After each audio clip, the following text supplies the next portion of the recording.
Okay guys, तो आज की इस वीडियो में हम लोग कवर करने वाले हैं एक्सरसाइज 6.2 का क्वेश्चन नंबर 3 को। और हम लोगों ने जो है इंट्रोडक्शन वीडियो सॉल्व करने के बाद 6.1 के सारे क्वेश्चन कर लिया है। यहाँ तक कि 6.2 का 1 और 2 क्वेश्चन को भी कवर कर लिया है। अगर तुम्हें उन सारे क्वेश्चंस में प्रॉब्लम हो तो तुम चैनल पे जाके प्लेलिस्ट के थ्रू भी देख सकते हो, या फिर इस वीडियो का डिस्क्रिप्शन में भी लिंक मिल जाएगा, तुम डायरेक्ट वहाँ से भी जाकर देख सकते हो। अगर तुम एक्सरसाइज 6.2 का क्वेश्चन नंबर 3 को देखोगे तो तुम्हें क्वेश्चन कुछ इस प्रकार से देखने को मिल जाएगा। यहाँ पे तुम्हें जो है बोल रहा है कि 6.25 जो है इस क्वेश्चन के लिए जो है ये रिक्वायर्ड फिगर देखने को मिलेगा। ठीक है, और है पी क्यू जो है एस टी के पैरेलल है। अगर मैं इस फिगर को थोड़ा सा जूम कर दूं तो तुम्हें थोड़ा सा ऐसा दिखेगा, ये फिगर तुम्हें इस तरीके का दिखेगा। और यहाँ पे तुम्हें क्या देखने को मिलेगा, यहाँ पे हमें बोला जा रहा है कि पी क्यू पैरेलल है एस टी के, ये जो लाइन है इसके पैरेलल है पी क्यू। तो इसे अगर हम लोग आगे बढ़ाए तो ये हमें इस तरीके से पैरेलल देखने को मिलेगा।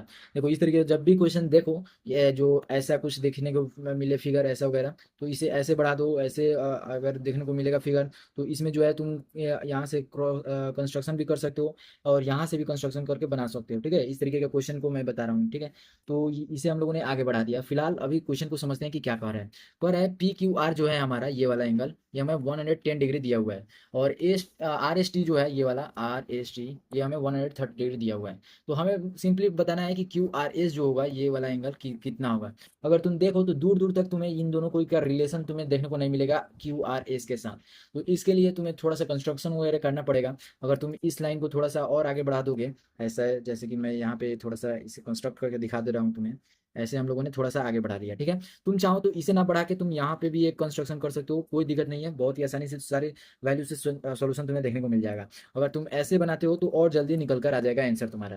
कैसे निकल कर आ जाएगा, देखो अगर तुम इस तरीके से कंस्ट्रक्ट कर रहे हो तो ये एंगल जो है इसके साथ जो है कोरोस्पॉन्डिंग एंगल बनाए, सॉरी को इंटीरियर एंगल बनाएगा। और दोनों एंगल का सम जो है 180 डिग्री के इक्वल देखने को मिलेगा। ठीक है, बिल्कुल सर। अब देखो यहाँ पे भी तुम्हें सेम केस देखने को मिलेगा, ये लाइन इसके पैरेलल हम लोगों ने ड्रॉ किया है। तो ये जो तुम देखोगे ये तुम्हें देखने को मिलेगा, ये और ये एंगल का सम जो है तुम्हें देखने को मिलेगा 180 डिग्री। तो इससे भी तुम निकाल पाओगे ये एंगल। जब तुम ये एंगल और ये एंगल निकाल लोगे तो तुम्हें ये एंगल निकालने में कोई दिक्कत है क्या। ये तुम तीनों को जोड़ोगे तो लीनियर पेयर से जो है तुम्हारा देखने को मिलेगा 180 डिग्री के इक्वल। और जैसे ही तुम 180 डिग्री में से इन दोनों को के मेजरमेंट के सम को घटाओगे तो वो वैल्यू तुम्हें देखने को मिल जाएगा इक्वल अमाउंट में इस वैल्यू का। ठीक है, तो इस तरीके से भी तुम सॉल्यूशन इसका ला सकते हो। या फिर तुम क्या कर सकते हो, जैसा कि मैंने पहले बताया, अगर तुम्हें क्विक आंसर चाहिए तो इस तरीके का जो है कंस्ट्रक्शन सही रहेगा। या फिर तुम्हें जो है यहाँ पे तुम ये वाला भी रूल अप्लाई कर सकते हो। यहाँ पे जो हम लोगों ने इस तरीके से किया था यहाँ से कंस्ट्रक्ट, अगर तुम्हें क्लियर व्यू नहीं मिल रहा होगा तो यहाँ से हम लोग ऐसे ड्रॉ कर लेंगे। ठीक है, यहाँ से जैसे ही तुम पैरेलल ड्रॉ करोगे तुम्हें मालूम चलेगा कि ये जो लाइन है तुम्हारा, ये आगे हम लोगों ने बढ़ाया तो ये इसके पैरेलल हो गया। चूंकि ये पैरेलल है तो ये एंगल का जो मेजरमेंट होगा तुम्हें देखने को मिलेगा ये एंगल के साथ कोरस्पॉन्डिंग इक्वल होगा। ठीक है, या फिर तुम क्या कह सकते हो कि जो हम लोग ये वाला एंगल है इसके साथ को इंटीरियर बनाएगा, और ये एंगल जैसे ही निकाले हुए ये तुम्हारा को इंटीरियर से, सॉरी वर्टिकली अपोजिट एंगल से इधर वाला एंगल इक्वल हो जाएगा। ये दोनों लीनियर पेयर से ये वाला एंगल मिल जाएगा। और 180 सम एंगल सम प्रॉपर्टी लगा कोई ये 180 डिग्री में से घटा दोगे तो जो ये आर एंगल बोला है वो तुम्हारा निकल कर आ जाएगा। आओ हम दोनों में से कोई एक फॉर्मूला का जो भी हम लोग फॉर्म बताए हैं यहाँ पे उसका यूज करके इसे सॉल्व करते हैं। जैसे हम लोग यहाँ पे कर रहे हैं कंस्ट्रक्ट, यहाँ पे हम लोगों ने ले लिया कौन सा, ये हम लोगों ने इसे ही आगे बढ़ा दिया। ठीक है, यहाँ से हम लोग आगे बढ़ा दे रहे हैं इस तरीके से। अब देखो जैसे ही तुम बढ़ाओगे तो तुम्हें जो देखने को मिलेगा यहाँ पे वो तुम्हारा एंगल कौन सा है, एंगल यहाँ पे हम लोगों ने इसको हटा देना है। अब देखो यहाँ पे तुम लिखोगे कि एंगल जो तुम्हारा ये वाला है, ये वाला एंगल और ये वाला एंगल जो होगा तुम्हारा ये कोइंटर सॉरी लीनियर पेयर से 180 डिग्री का मेजरमेंट देगा सम के इक्वल। ठीक है, तो यहाँ लिख लो angle P Q R plus में एंगल आर क्यू, और यहाँ पे कोई एक नाम दे दो, जैसे कि ए ही दे दो। तो ये आर क्यू ए हो गया। अब ये दोनों जो है 180 डिग्री देखने को मिलेगा, यहाँ पे लीनियर पेयर लिख देना। ठीक है, अब देखो ये जो है तुम्हें दिया हुआ है 110 के इक्वल, 110 लिख दिया, ये हमारा आर क्यू ए हो गया। और ये वैल्यू हमारा 180 डिग्री के इक्वल देखने को मिलेगा। ये हमारा आर क्यू ए जो है ये हमारे देखने को कितना मिला, तो 180 डिग्री और माइनस में हमें 110 डिग्री देखने को मिल गया, ये हमारा माइनस है। तो यहाँ पे आर क्यू और ए जो है हमारा निकल गया 70 डिग्री। यहाँ पे हम लोगों ने 70 डिग्री लिख दिया, ये हमें पहला मालूम चल गया।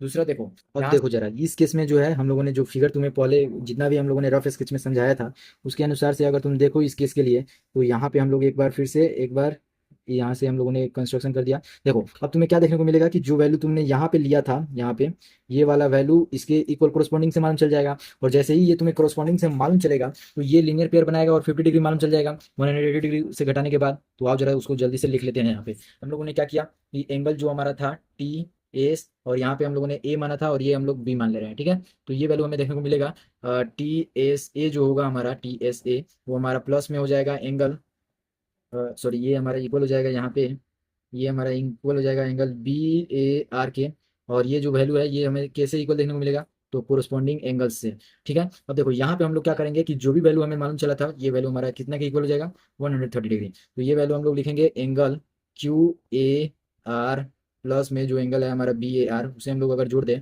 बी ए आर, ये हमारा मालूम चल जाएगा 180 डिग्री के। ये कैसे, तो लीनियर पेयर से, ये हम लोगों ने लीनियर पेयर लिख दिया। अब देखो ये हमारा मालूम चल गया है क्यू ए आर कितना मालूम चल जाएगा 50 डिग्री, कैसे, तो ये हमें मालूम अभी नहीं है तो इसे अभी रहने दो क्यू ए आर, ये सॉरी एक मिनट इसे सही लिख लेते हैं।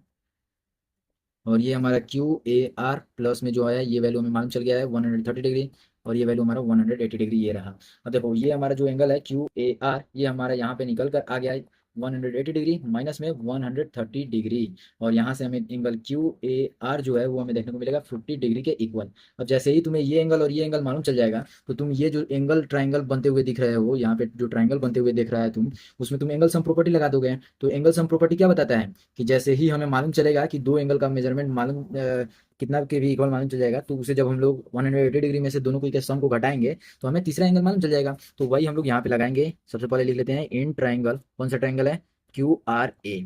अब देखो यहाँ पे हम लोग लिख देंगे कौन सा एंगल को लिख रहे हैं, डायरेक्ट हम वैल्यू लिख रहे हैं, ठीक है। यहाँ पे हमें 70 डिग्री मालूम चल रहा था, यहाँ पे हमें मालूम चल रहा था 50 डिग्री। फिर यहाँ पे हम लोग लिख देंगे एंगल आर को या फिर क्यू आर ए को, ठीक है। हमें क्यू आर एस बोला है तो यही वैल्यू हमारा क्यू आर एस के लिए भी हो जाएगा। ये हम लोगों ने क्यू आर ए इतना दूर के लिए इस एंगल में माना है, और यही वैल्यू जो है ये टोटल इतना पे भी होगा। उससे कोई फर्क नहीं पड़ रहा है कि ये इतना दूर था तो अलग हो जाएगा आंसर, और ये इतना दूर था तो अलग हो जाएगा। ये तुम अगर सोच रहे हो तो गलत सोच रहे हो, ठीक है। तो यहाँ पे हमारा ये वैल्यू तुम्हें देखने को मिलेगा 180 डिग्री के इक्वल। अब देखो ये वैल्यू तो तुम्हारा जुड़ के 120 बन जाएगा, तो ये 120 कर दिया। ये वैल्यू क्यू आर ए है और ये वैल्यू तुम्हारा 180 डिग्री है, सॉरी यहाँ पे 180 डिग्री है तो 180 डिग्री लिख दिया। एंगल क्यू आर ए जो है वो तुम्हें देखने को मिलेगा 180 डिग्री माइनस में 120 डिग्री। तो यहाँ पे 60 डिग्री तुम्हें आंसर बनते हुए दिख रहा होगा एंगल क्यू आर ए के। और क्यू आर ए जो एंगल तुम्हारा यहाँ पे दिख रहा है वही एंगल जो है तुम्हें इसके साथ भी देखने को मिलेगा क्यू आर एस के। तो so finally we have find out angle Q R A equal to में angle Q R S equal to में 60 डिग्री। और ये हमारा इस क्वेश्चन के लिए रिक्वायर्ड आंसर हो गया। हम लोगों ने इस वीडियो में क्वेश्चन नंबर 3 का सॉल्यूशन देखा। अगली वीडियो का लिंक तुम्हें डिस्क्रिप्शन में मिल जाएगा। फिलहाल तुम वीडियो को लाइक कर सकते हो, चैनल पे नए हो सब्सक्राइब कर सकते हो। तब तक के लिए